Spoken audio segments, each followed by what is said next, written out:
Hey guys, tonight we begin with something quietly strange and a little bit impressive in a very low effort kind of way. Because we are talking about how people in the pre-modern world just disappeared, like fully vanished. No paperwork, no digital trail, no awkward last seen online status. Just one day they were there, and the next day, not really.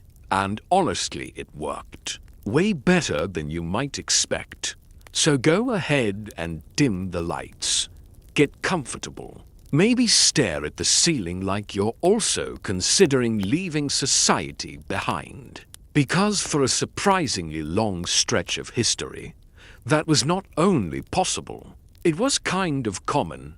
And the only real requirement was a bit of nerve, a decent excuse, and the ability to walk in a straight line away from your problems, which, to be fair, is still hard for most people. Now, before we float into specific stories, it helps to understand just how loose identity used to be. Because today you are tracked by documents, numbers, accounts, and probably a password you forgot 3 times this week. But in the medieval or early modern world, identity was mostly vibes and local memory, like if your neighbors agreed. You were Thomas, son of that other Thomas who smells like sheep, then congratulations, that was your official identity.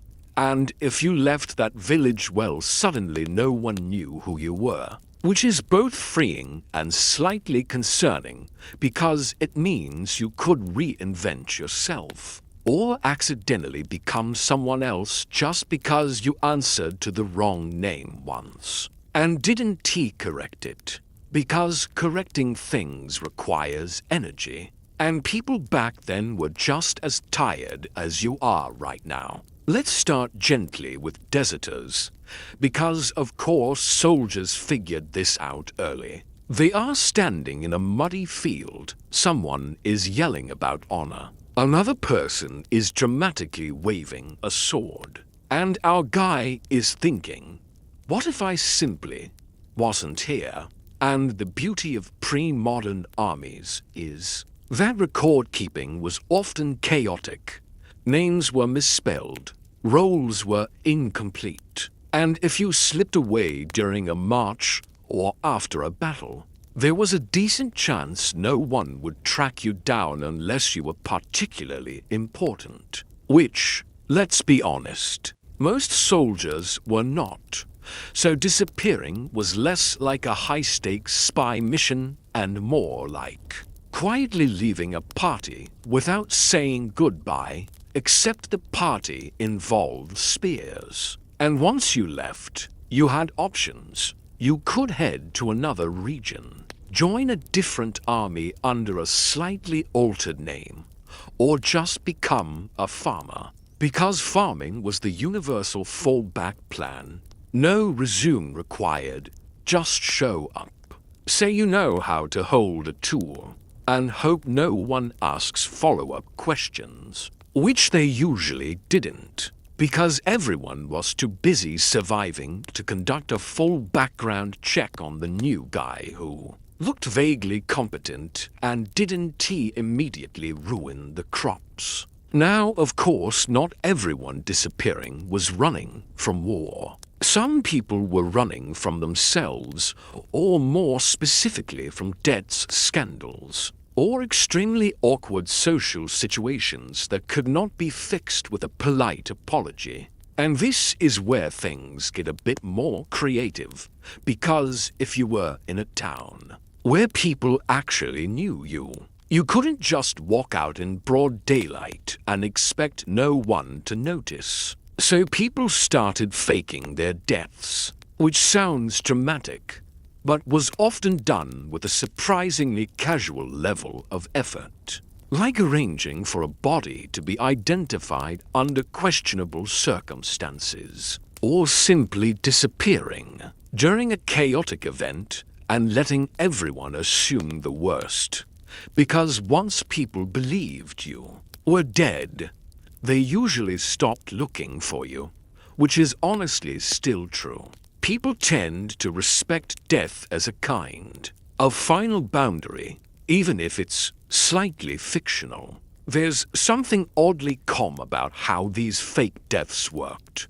No elaborate disguises, no theatrical performances, just a quiet shift from a live person with problems to tragic memory people occasionally mention, and once that shift happened, you were free to start over somewhere else. Ideally far enough away that no one would connect the dots, which was not as difficult as it sounds because travel was slow, communication was slower, and gossip, while powerful, had a limited range. Like an early version of social media that only worked within walking distance. Let's drift over to another kind of disappearance, the noble escape, which is slightly more polished but no less messy, because nobles had reputations to maintain, families to disappoint, and occasionally scandals that were just too big to smooth over with a well-timed marriage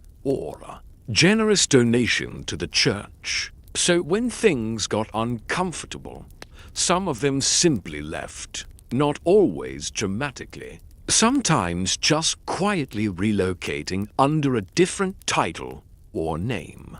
Because titles were flexible if you had enough confidence, and confidence, as it turns out, has always been doing a lot of heavy lifting in human history. Imagine being a minor noble who has managed to offend the wrong person, maybe a rival, maybe a relative, maybe both, because family gatherings have always been a bit tense, and you decide that instead of dealing with the fallout, you will simply become someone else in a different court.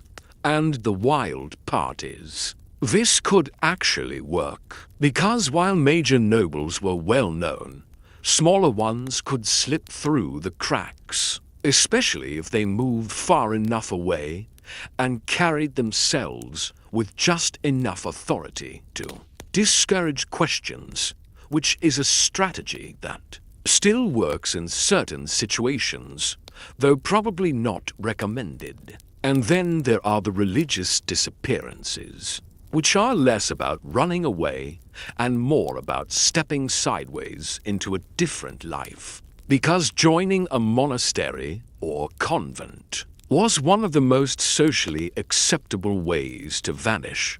You weren't escaping. You were devoting yourself, which sounds much better and comes with fewer awkward questions. And once inside, your old identity faded, replaced by a new name, a new routine, and a lot of quiet contemplation, which, depending on your perspective, is either peaceful or just a very structured way of avoiding your previous problems forever. It's interesting how society provided these built-in escape routes, like quiet exits hidden in plain sight, because not everyone who disappeared was trying to deceive. Some were just trying to survive, or reset, or find a version of themselves that wasn't tied to whatever mess they had left behind. And the lack of strict identification systems made that possible in a way that feels almost unreal now, like a world where you could just start over.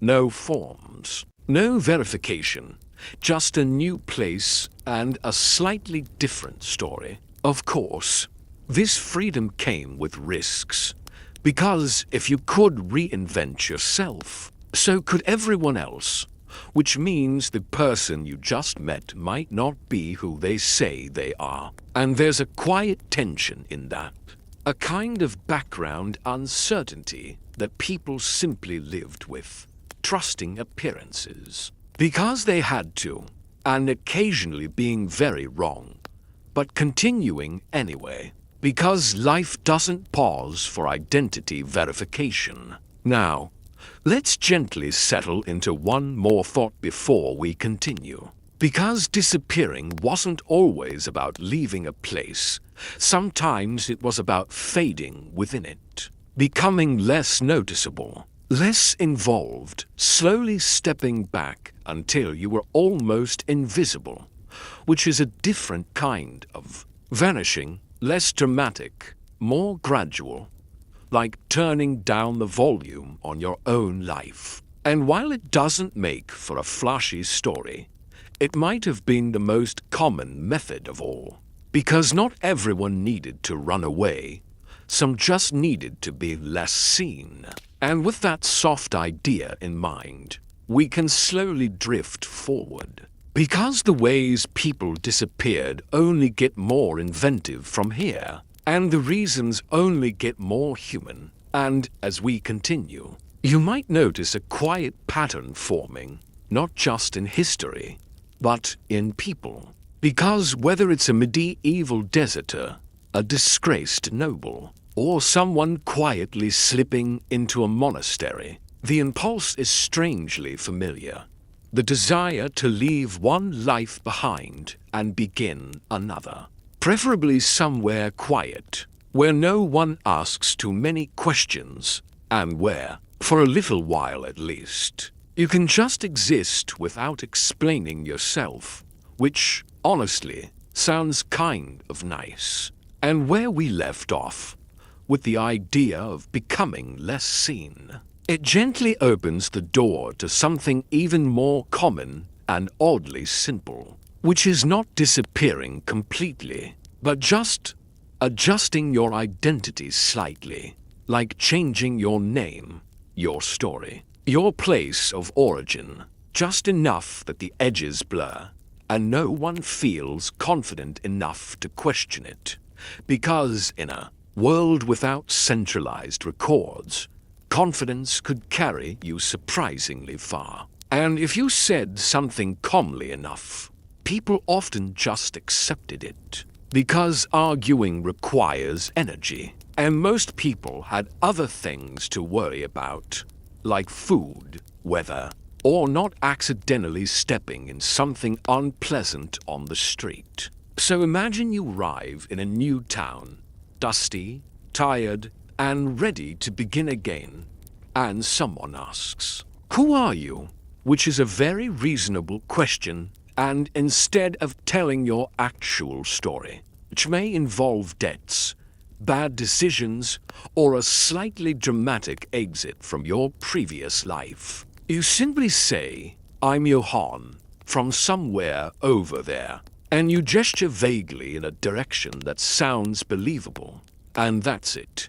You are now Johann. And unless you contradict yourself later, or run into someone who knows you, which becomes less likely the farther you travel, your new identity just holds, like a story everyone quietly agrees not to examine too closely. This worked especially well for people who moved between regions where accents, dialects, and customs already varied. Because if you spoke a little differently or didn't know a local tradition, it could easily be explained by saying you were from far away, which was both convenient and impossible to verify, since far away was essentially a different universe in pre-modern terms. A place where anything could be true, and no one present had the means to check. So you could accidentally invent entire backstories that no one would ever question. Because who has time to walk 3 weeks just to confirm whether Johann from somewhere over there is telling the truth? And then there's the quiet art of borrowing someone else's identity. Not in the modern sense of documents and numbers, but in the much softer sense of stepping into a role that already exists. Like taking the place of a missing person, or claiming a connection to a family that is unlikely to verify it. And again, this sounds bold, but it often relied on the same principle. distance and uncertainty, because if the real person was far away, or presumed dead, or simply not well known, the chances of being exposed were lower than you might think, especially if you played the role with just enough detail to seem convincing, but not so much that you risked contradiction, which is a delicate balance that people have been attempting since forever, sometimes successfully, sometimes less so. Let's drift gently into a slightly more organized version of this, which is the world of traveling workers and merchants, because these groups moved constantly, crossing borders, towns, and social circles, and in doing so, they existed in a kind of in-between space where identity was flexible. You were known for what you did, not necessarily who you were before.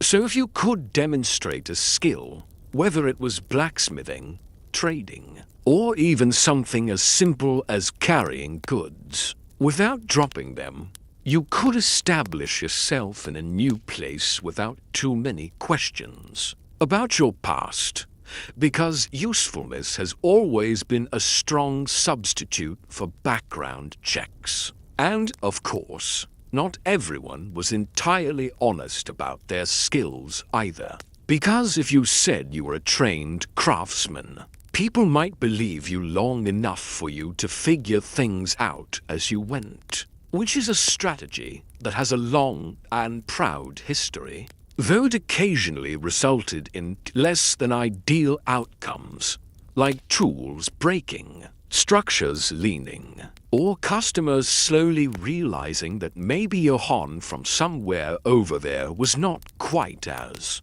experienced as he claimed.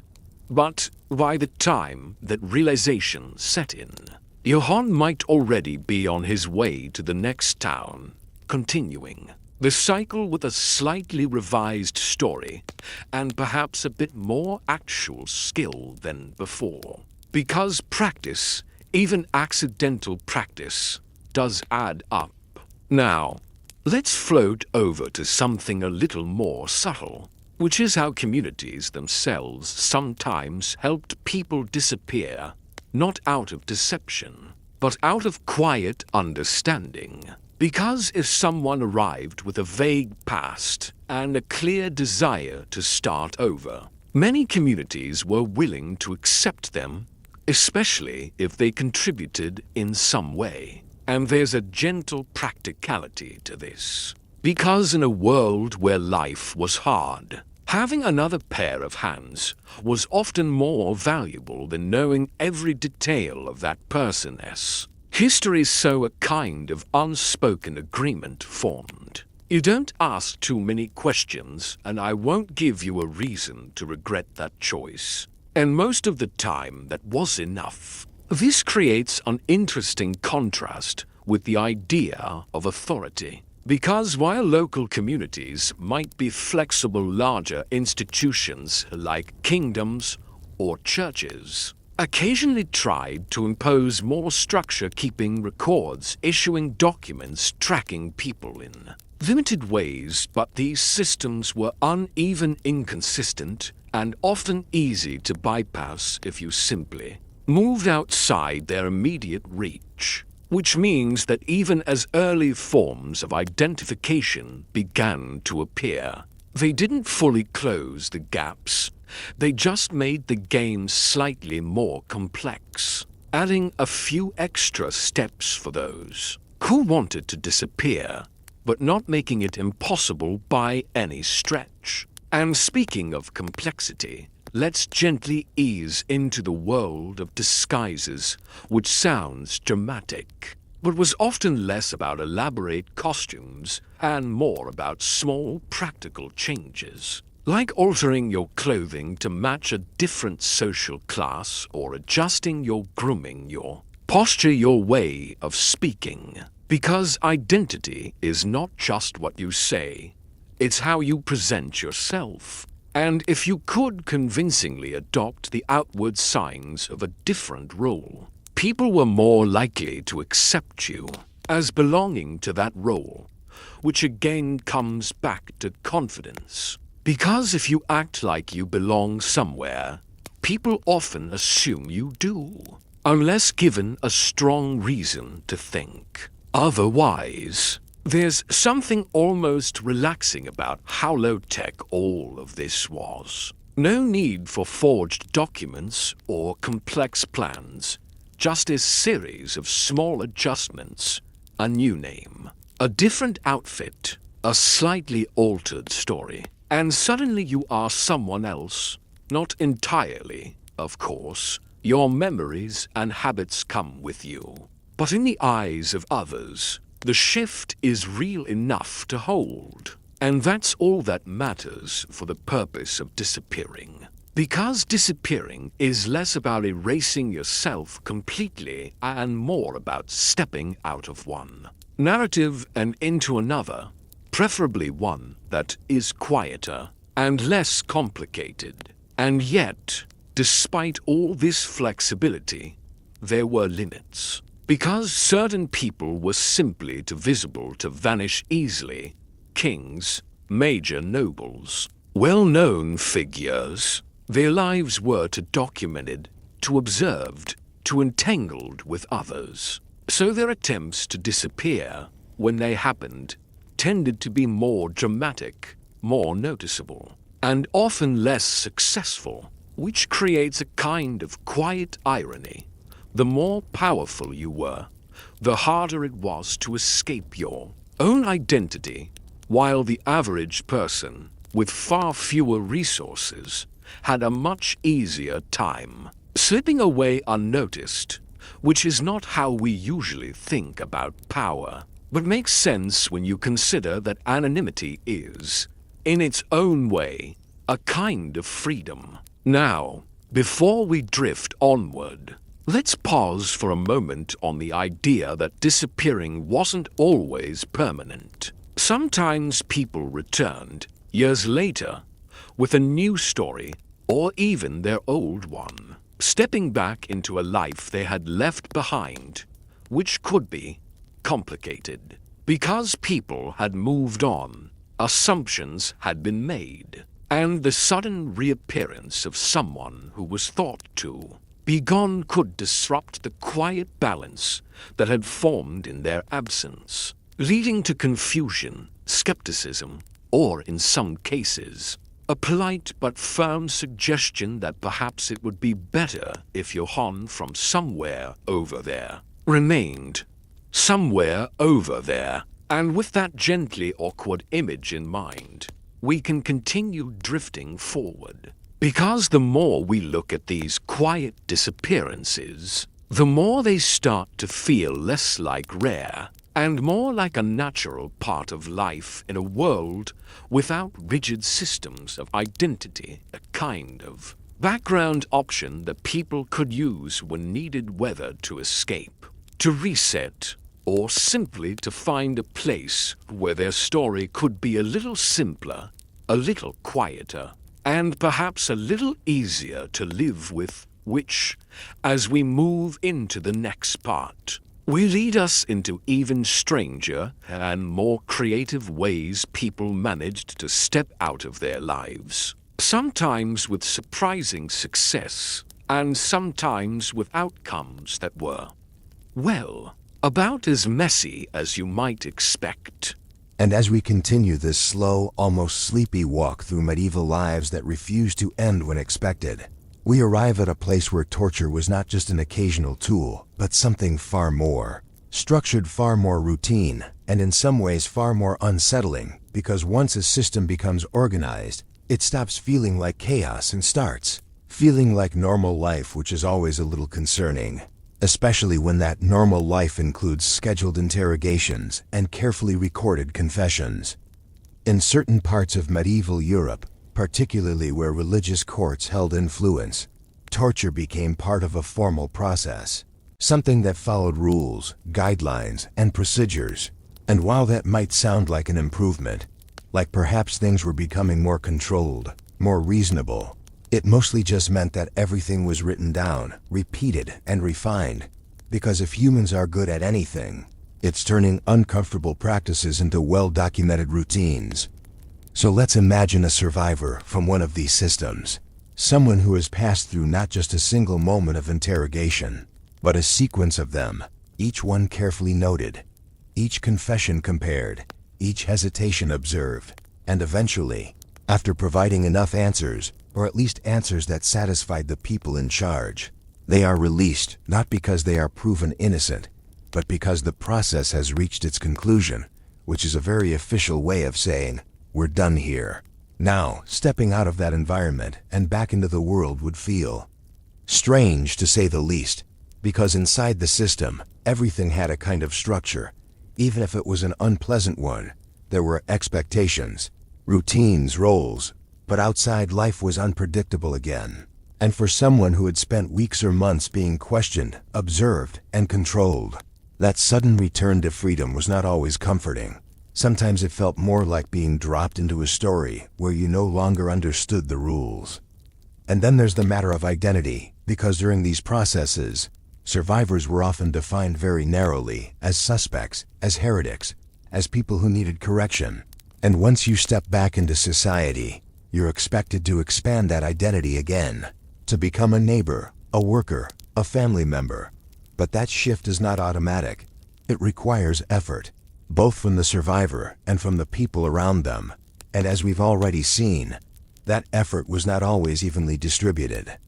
Let's gently move to another figure, perhaps someone who managed to avoid the harshest outcomes by cooperating early, giving the court what it needed quickly, enough to avoid prolonged suffering, which in a practical sense was a form of strategy, a way of navigating a system that did not leave much room for resistance, and as a result, they are released sooner with fewer visible injuries, and maybe, just maybe, a slightly better chance of reintegrating into society. But even in this more fortunate scenario, things are not exactly easy, because cooperation came with its own complications. Confessions often included naming others, whether accurately or not, because when you are under pressure, your priority is ending the experience, not preserving perfect truth, and this creates a ripple effect, where one person's survival might contribute to another person's accusation, which then circles back into the community, creating tension, suspicion, and sometimes quiet resentment. So our survivor returns not only with their own story, but with the knowledge that their words may have affected others, and even, if no one says anything directly, that awareness lingers, shaping interactions, adding a layer of complexity to every relationship. Because trust once strained does not simply return to its original form, it becomes something more cautious, more conditional, something that requires ongoing maintenance. Now let's drift into the daily life of such a person, because that's where the real story unfolds, not in the dramatic moments, but in the quiet repetition of ordinary days, waking up, finding food, doing work, interacting with others, and all of it slightly altered by what has happened. Perhaps they avoid certain places, certain people, certain conversations, not out of fear alone, but out of a practical understanding of how quickly situations can escalate. And over time, this careful way of living becomes a habit, a second nature, something that no longer feels like a conscious choice, but simply the way things are, which is both adaptive and a little sad, because it means that the experience of torture and everything surrounding it has quietly reshaped the person's entire approach to life, not through dramatic transformation, but through small, consistent adjustments. There's also the question of memory, because while medieval societies did not have modern frameworks for discussing trauma, memory itself still existed, persistent, sometimes intrusive, sometimes fading, but never entirely gone, and survivors carried these memories with them, not always in a way that could be easily expressed, but in reactions, in instincts, in the way they responded to certain situations, certain tones of voice, certain environments that felt just a little too familiar. And in communities where storytelling was a primary way of understanding the world, these experiences sometimes became part of local narratives, not always told by the survivors themselves, but by others, reshaped, simplified, turned into cautionary tales, Stories about what happens when you step outside accepted norms. And while these stories might drift over time, changing details, losing nuance, they still serve to reinforce the same basic message: that the system worked, that it corrected behavior, that it maintained order. For the survivor, hearing their own experience echoed back in this way could be strange because it was no longer entirely theirs. It had become something shared, interpreted, sometimes misunderstood, and yet there was little they could do to change that, because challenging the narrative would risk drawing attention again. And as we've seen, attention was not something they were eager to invite back into their lives. Let's gently shift again, this time to those who found small pockets of acceptance. Because despite everything, medieval societies were not entirely uniform in their responses. There were individuals, families, even small groups who were willing to look past accusations, to offer support, to see the survivor as more than their confession. And while this did not erase the past, it did create space for something else, a quieter kind of belonging.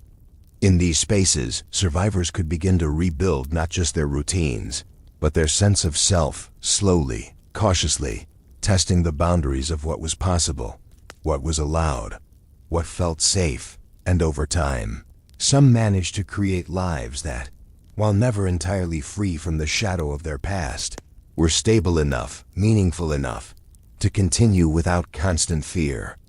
And again, there is something very human in that process, not grand, not heroic in the traditional sense, but steady, persistent, a kind of quiet negotiation with reality, where you take what is available, what is possible, and you build something out of it, even if that something looks very different from what you might have imagined before everything changed. So as we continue to drift through these stories, notice how the focus keeps returning to the same gentle, almost repetitive theme. Survival is not a single moment.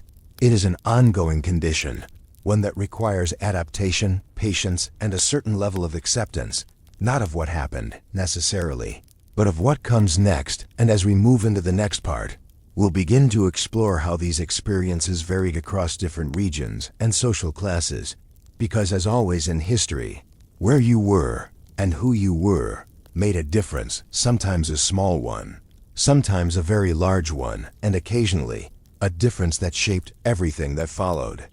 And from that idea of life simply continuing, even when someone quietly slips out of it, we drift into a softer, more personal layer of disappearance, where it's not about big events or clever staging anymore, but about small, human decisions. The kind made late at night or early in the morning, when everything feels a little heavier than usual, and someone decides, very calmly, that they will not keep living the same way, and instead of announcing it or explaining it, they just go, which, in a pre-modern world, was often all it took. Because for most people, disappearing did not involve drama.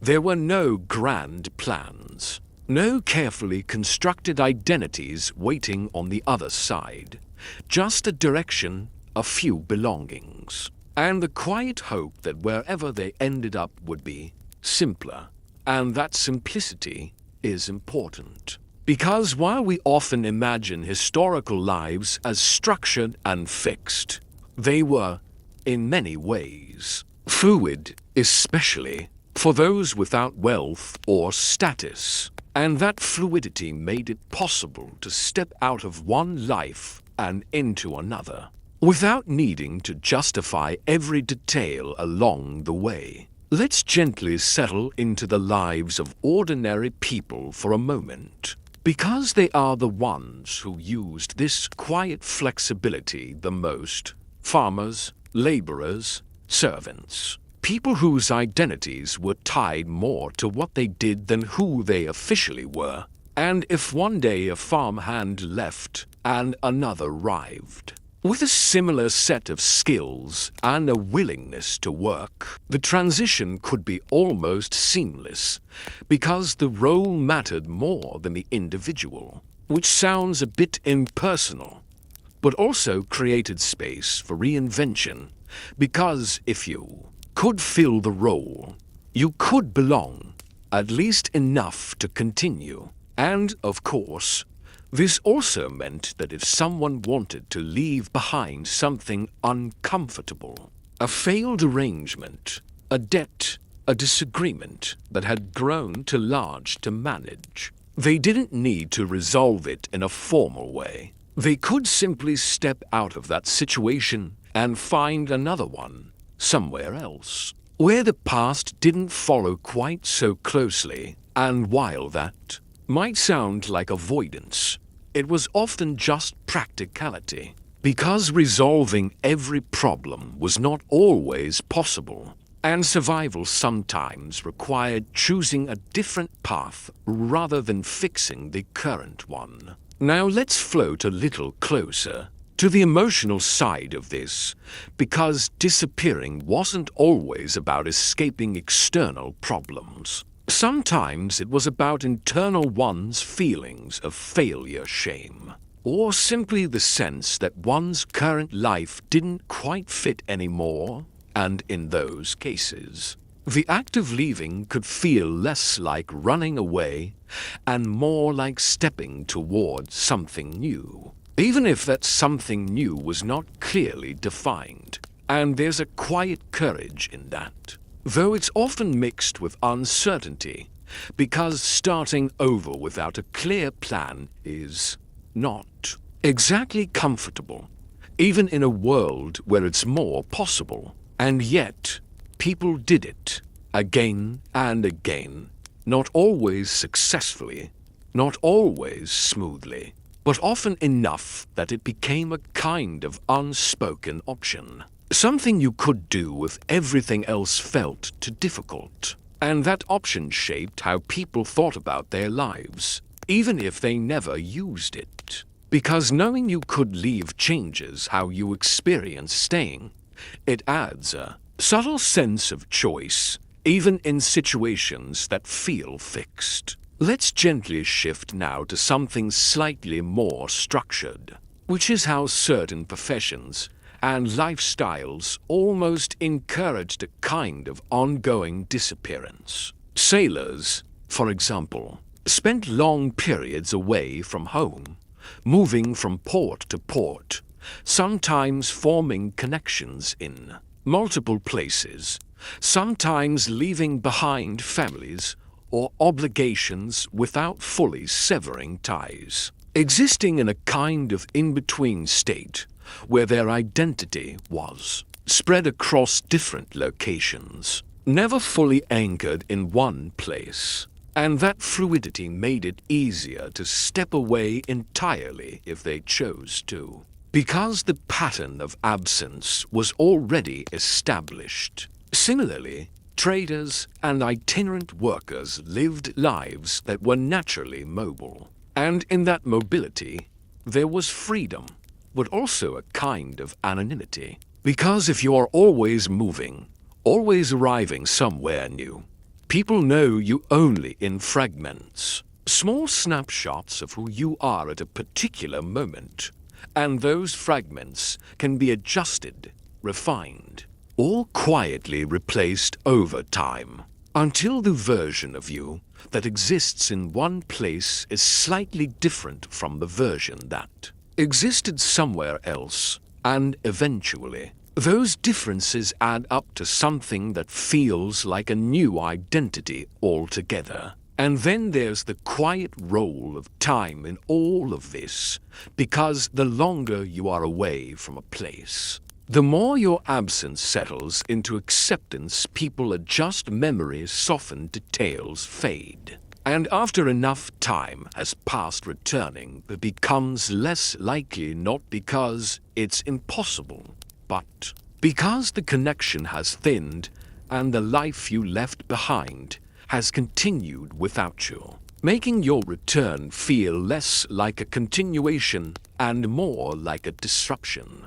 And so many people simply chose not to return, allowing their previous identity to remain in the past, while they continued forward in a new one. There's something almost gentle about that process, not dramatic or sudden, but slow and steady, like a tide moving away from the shore. And in that movement, there's both loss and possibility, because leaving one life behind always means letting go of something, even if that something was difficult or unwanted. And that balance between what is lost and what might be gained sits quietly at the center of every disappearance, shaping it in ways that are not always visible from the outside. Now, before we drift further, let's pause on a slightly ironic detail, which is that even in a world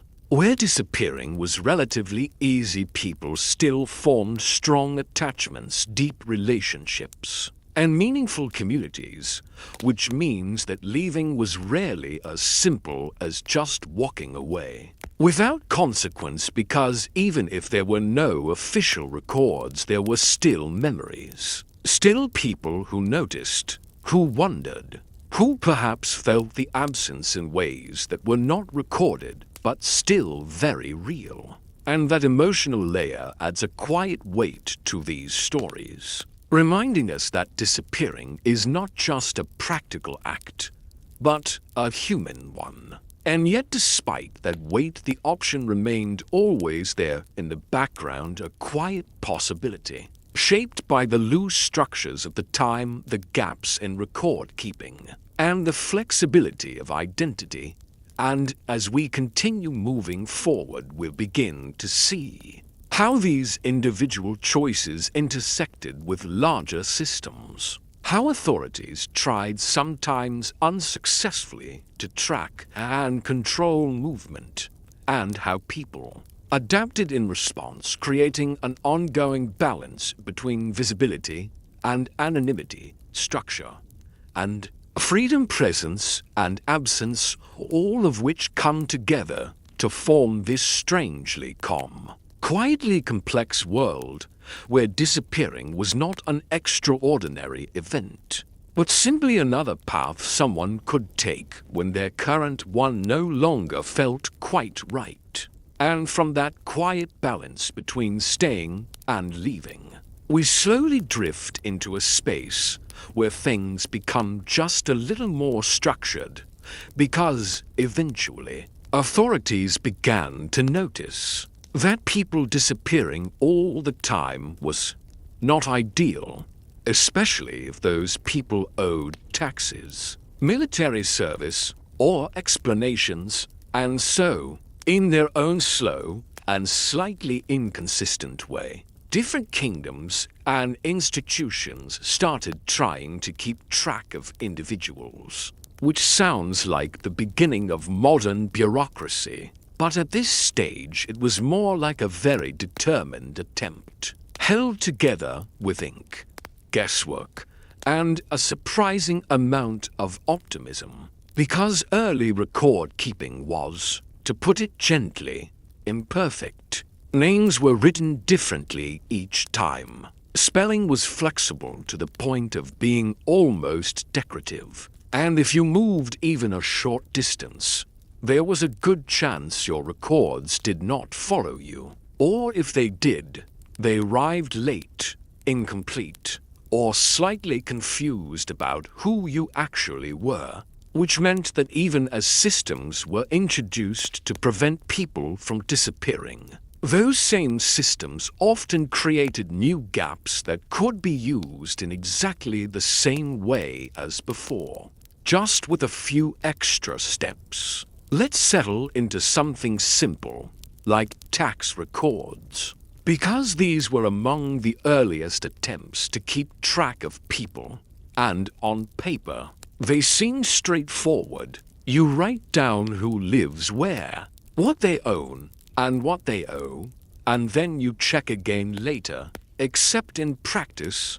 people moved. Names changed, officials rotated, and entire entries could quietly vanish or become outdated without anyone immediately noticing. And if you happened to leave before the next update, well, You might effectively disappear from the system, not in a dramatic sense, but in a quiet, administrative way, like being forgotten rather than lost.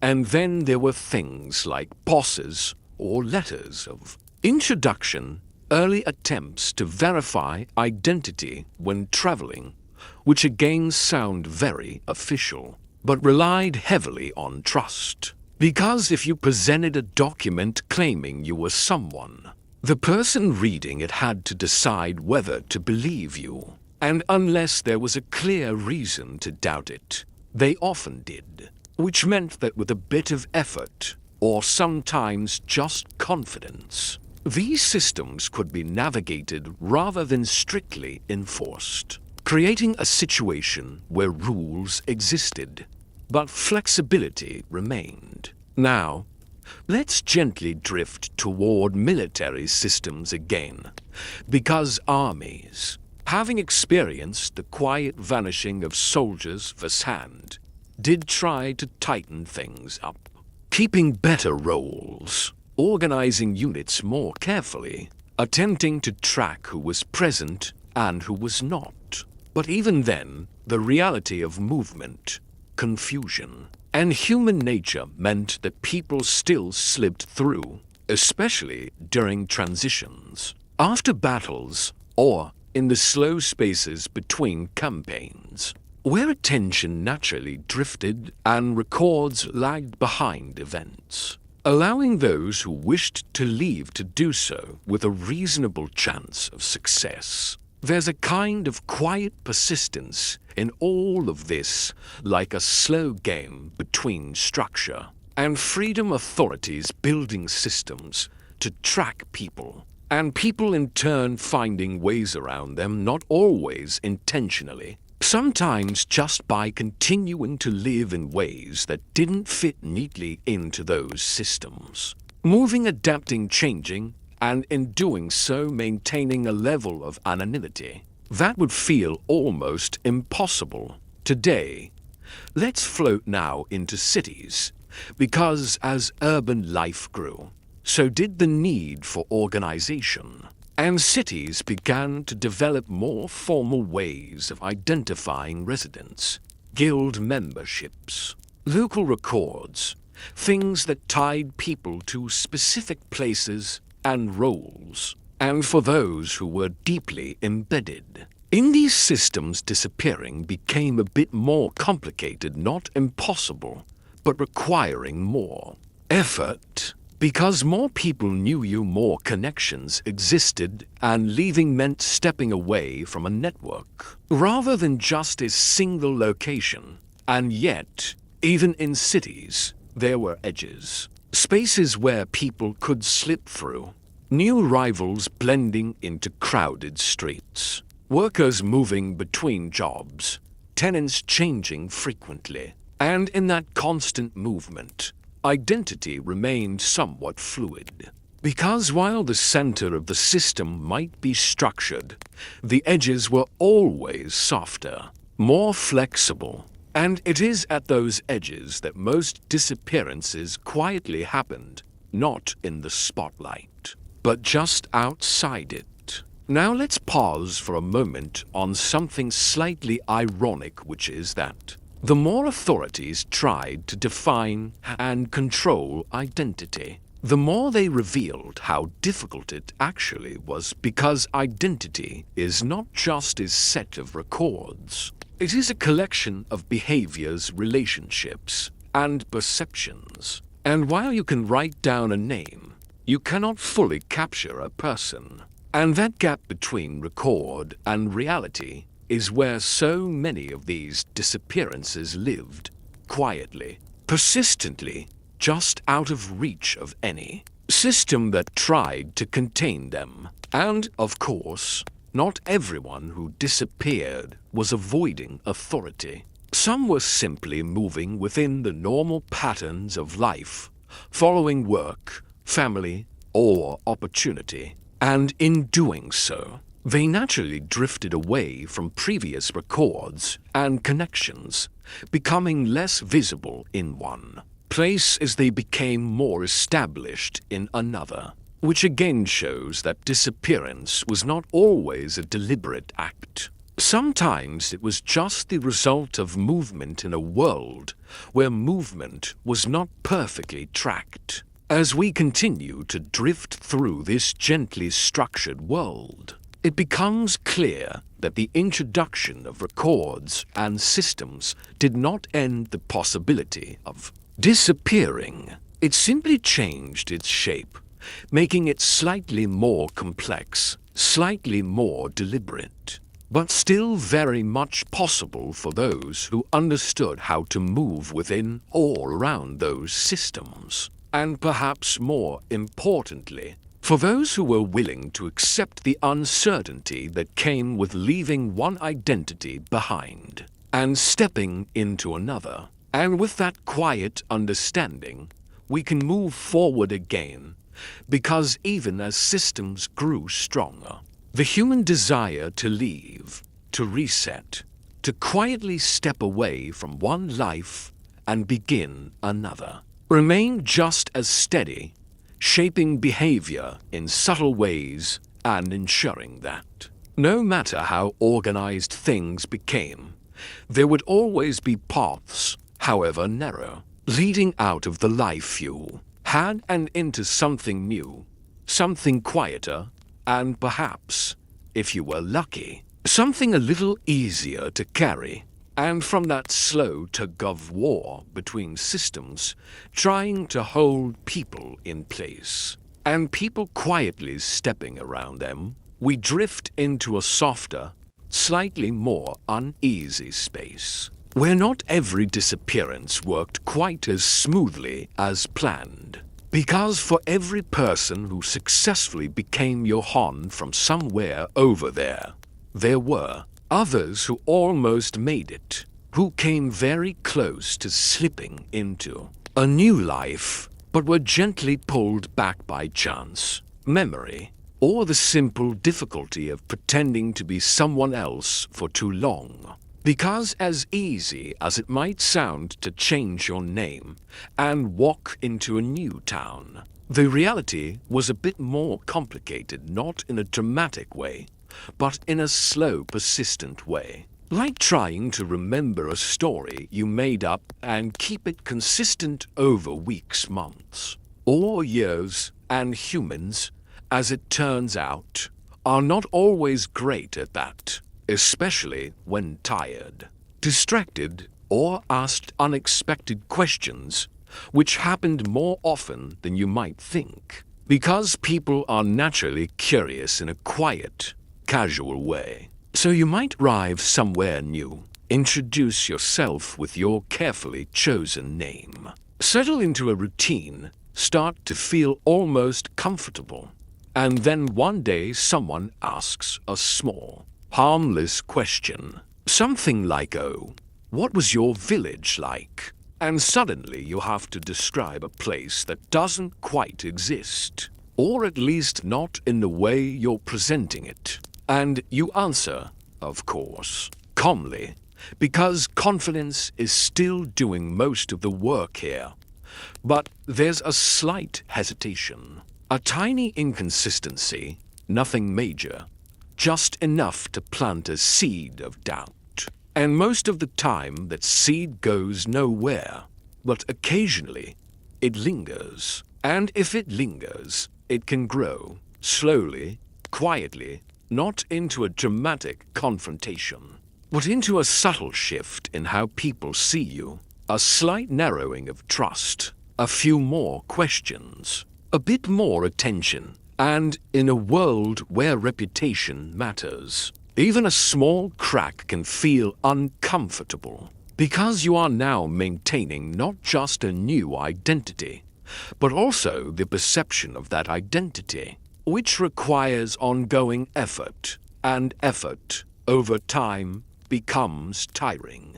Let's gently float into a slightly different situation, where the past catches up not through suspicion, but through coincidence. Because pre-modern travel was slow, but not non-existent, and people did move between regions, sometimes unpredictably, and every now and then. Someone from your previous life might appear in your new one, not looking for you, not expecting anything, just passing through. And suddenly you are faced with the quiet possibility of recognition, which is not always immediate, not always certain, but enough to create a moment of tension that sits just beneath the surface. And in that moment, you have choices.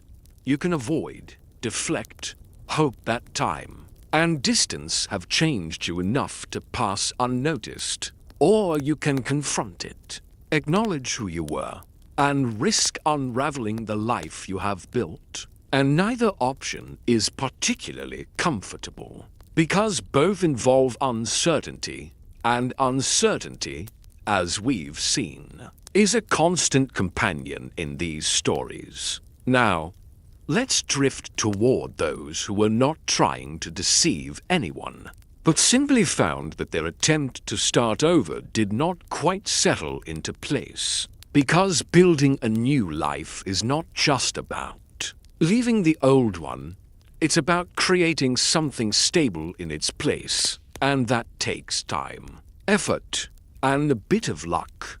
And without those, the new identity can feel thin, like a layer that doesn't quite hold, leading to restlessness, movement, and sometimes a return to old patterns, which can, in turn, make the disappearance feel less like a clean break and more like a temporary pause. There's something quietly human about that. The idea that you can leave everything behind and still carry yourself with you, your habits, your thoughts, your way of seeing the world. And those things shape your new life just as much as your new name or location. Which means that disappearing does not solve everything. It changes the setting. But the person remains, and sometimes that is enough, and sometimes it isn't. And then there are the cases where people were gently drawn back, not by force, but by connection. Family, friendships, responsibilities that, despite everything, still held meaning.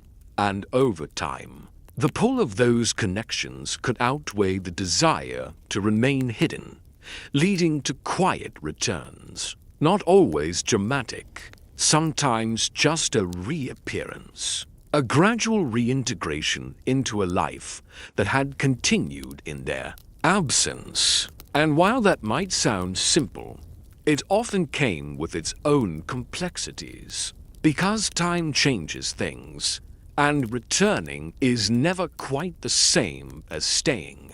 Let's pause for a moment on a slightly ironic detail, which is that the very flexibility that made disappearing possible also made it fragile. Because when identity is based on perception rather than strict verification, it can shift easily, but it can also unravel easily, especially under pressure. And so maintaining a new identity required a kind of steady, low-level attention. Not intense or dramatic, just consistent, like keeping a small story alive over time. And yet, despite these challenges, many people did succeed, quietly building new lives that held together well enough to become real in every practical sense, forming relationships, establishing routines, and eventually reaching a point where their new identity felt less like a performance and more like a natural extension of who they had become. Which brings us back to that gentle idea that disappearing is not just about leaving. It's about becoming, slowly, subtly, and often without a clear moment where the transition is complete. As we continue drifting forward, the picture becomes more balanced. Not just stories of successful vanishings, but also of near misses, quiet returns, and the ongoing effort required to live a life that is slightly disconnected from its past. And in that balance, we begin to see disappearing not as an escape from reality, but as another way of moving through it, shaped by the same human limitations, the same uncertainties, and the same quiet hopes that define all lives, whether they are lived under one name or many. And with that calm, slightly reflective note, we can continue onward, because the final layer of this story will gently bring us to the point where these loose, flexible identities begin to tighten, where systems become stronger, records more consistent, and the space for disappearing begins, slowly but steadily, to shrink, not all at once, but enough to change the nature of vanishing from something almost ordinary into something far more difficult and far more rare, as the world moves, quietly and inevitably, toward a place where being known becomes harder to avoid. And from that fragile balance, where people could almost disappear, but not always perfectly, we slowly drift into the final stretch of this quiet story, where the world itself begins to change in a way that makes vanishing less of an option and more of a challenge, not suddenly, not dramatically, but in a slow, steady tightening, like a net being drawn in over time, until the open spaces that once made disappearance so easy begin to shrink. Because as societies grew more organized, more connected, and a little more concerned with keeping track of things, identity started to become something more fixed, more recorded, more difficult to quietly adjust. And while this process took centuries, it gradually shifted the balance, moving from a world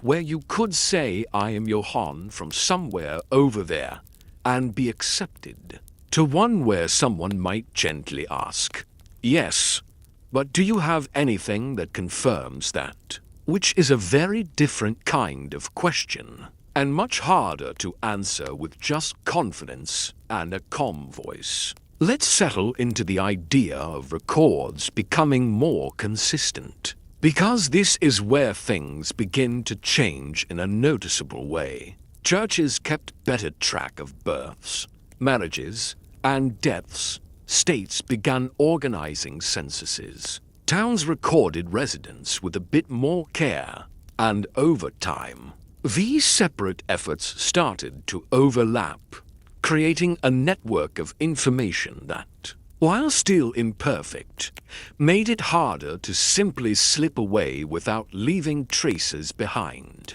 Because your name, your relationships, your existence itself was now written down in more than one place. And with that writing came memory, not the soft, fading memory of people, but the firmer, more persistent memory of ink on paper, which does not forget in the same way. And while it can still be lost, damaged, or ignored, it creates a kind of anchor, tying you to a specific identity in a way that is more difficult to quietly undo.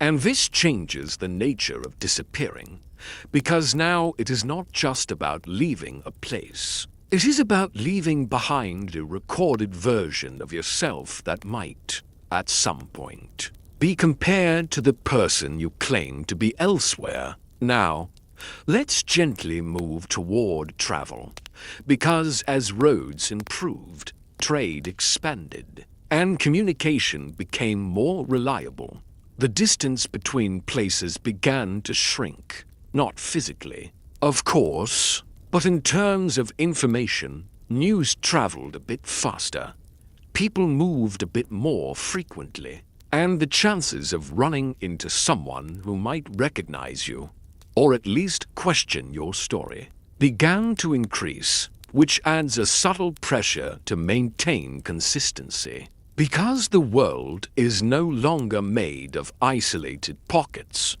but of slowly connecting networks. And then there's the quiet rise of documentation, small at first, letters of passage, official papers, early forms of identification that, while not universal, began to play a larger role in certain contexts, especially for travel, work, or legal matters, and while these documents could still be bypassed or even imitated, they introduced a new layer of expectation, the idea that identity should be verifiable, not just believable, which is a subtle but important shift, because it moves the burden from perception to proof. Of course, even as these systems developed, people continued to find ways around them, because that is what people do, adapting, adjusting, finding the edges where flexibility remains. And for a long time those edges were still wide enough to allow for quiet disappearances, especially in less regulated areas, rural regions, or among populations that moved frequently. But the trend was clear: the spaces were narrowing slowly but steadily, and with each new layer of record keeping, the act of vanishing required a bit more effort, a bit more planning, and a bit more luck. There's a gentle irony here, because as the world became better at remembering people, it also became harder for people to forget themselves, to step away from one life and into another without carrying the weight of documentation, expectation, and connection. And while this brought many benefits, stability, accountability, continuity, it also quietly closed the door on a certain kind of freedom. The freedom to simply walk away and begin again without explanation. Let's pause for a moment on that idea, because it brings us back to where we started: the simple, almost casual ability to disappear in a pre-modern world, not as a dramatic act, but as a practical option. Something people could do when life became too heavy, too complicated, or simply not what they wanted it to be anymore. And while that option was never perfect, never without consequences, it was there, woven into the loose structure of society, waiting quietly in the background. And as that structure tightened, as identities became more fixed and more visible, disappearing didn't vanish entirely, but it transformed, becoming something rarer, more deliberate, and often more difficult, shifting from an ordinary possibility to something closer to an exception. And in that shift, we can see not just the evolution of systems, but the changing relationship between individuals and the societies they live in. A slow movement from fluidity to structure, from anonymity to recognition. So, as we gently come to the end of this long, calm journey, there's something almost comforting in the realization that for most of human history, identity was not as rigid as it feels today. It was something that could be shaped, adjusted, even quietly left behind if needed. And while that came with its own uncertainties, it also offered a kind of flexibility that feels distant now, like a quieter world where starting over was less about paperwork and more about walking in a new direction and seeing where it led. And with that soft thought, we can let the story settle. No sudden ending, no dramatic conclusion, just a gradual fading, much like the disappearances we've been talking about, where things don't stop all at once, but simply drift out of view, leaving behind a quiet sense that somewhere, at some point, someone chose a different path. And for a while at least, it worked, and they became In the eyes of the world, someone new. Or perhaps no. One in particular at all, which, depending on how you look at it, might have been exactly what they wanted.